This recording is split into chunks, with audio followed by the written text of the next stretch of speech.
സ്ത്രീകളുടെ തെരഞ്ഞെടുപ്പ് നിഷേധിക്കാൻ വേണ്ടിയാണ് സ്വയംവരം കണ്ടുപിടിച്ചത്. അല്ല, സ്വയംവരം സ്ത്രീകളുടേതാണെന്ന് തെറ്റിദ്ധരിക്കരുത്. ഷോർട്ട് ലിസ്റ്റ് ചെയ്ത് അവിടെ നിർത്തും കുറെ കോന്തന്മാര്. അവന്മാര് മാത്രം അതിനിടയ്ക്കൊന്ന് നിങ്ങൾ തെരഞ്ഞെടുക്കണം. അല്ല, നിങ്ങൾക്ക് ഇഷ്ടമുള്ളവരെ തെരഞ്ഞെടുക്കാൻ സമ്മതിക്കാതെ തന്നെയാണ് അത് തുടങ്ങിയത്. സ്വയംവരം എന്നാണ് വാക്കൊക്കെ.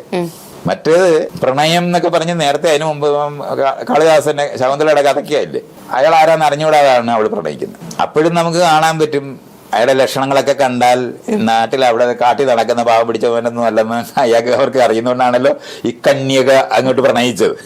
പക്ഷേ കാര്യത്തോടെ എടുക്കുമ്പോൾ കാര്യം മാറും. കാരണം അത്ര ദരിദ്രവാസിയുടെ വീട്ടിൽ നിന്ന് വന്നതാണ് പെണ്ണെന്നറിയുന്ന കാരണം കൊണ്ട് ശകുന്തളയെ അങ്ങോട്ട് സ്വീകരിക്കാത്തത്. അപ്പൊ അടയാളം കാണിക്കാത്ത പ്രശ്നമൊക്കെ പറഞ്ഞിട്ട് ഇതുപോലുള്ള കഥയൊക്കെ പറയുമ്പോഴും അങ്ങനെ രാജാവിന്റെ പട്ടമഹിഷിയൊന്നും ആകാൻ എളുപ്പമൊന്നുമല്ല. രാജാവിന് ഇഷ്ടം പോലെ കാണുന്നവരവരുടെയൊക്കെ പ്രണയമൊക്കെ തോന്നും, ചെയ്യാനും പറ്റും. അയാൾക്ക് പേടിക്കണ്ട. വംശം അനുസരിച്ചിട്ടാണ്. അയാളുടെ സ്ഥാനത്തിന് ഒരു ചലനവും ഉണ്ടാകത്തില്ല. എത്ര മോശം രാജാവായാലും രാജാവായി തുടരത്തേ ഉള്ളൂ. അതുകൊണ്ടാണ് അവർക്ക് പേടിക്കേണ്ടത്. പക്ഷെ അങ്ങനല്ല ബാക്കി അടിമകളുടെ പ്രശ്നം. അവരെപ്പോഴും നല്ല ആളായിട്ട് നിൽക്കാൻ ബാധ്യത വരും. ഈ അടിമകളായിരിക്കുന്ന സ്ത്രീകളും അടിമകളായ പുരുഷന്മാരും ഒരുപോലെ ഭാര്യമാരാ.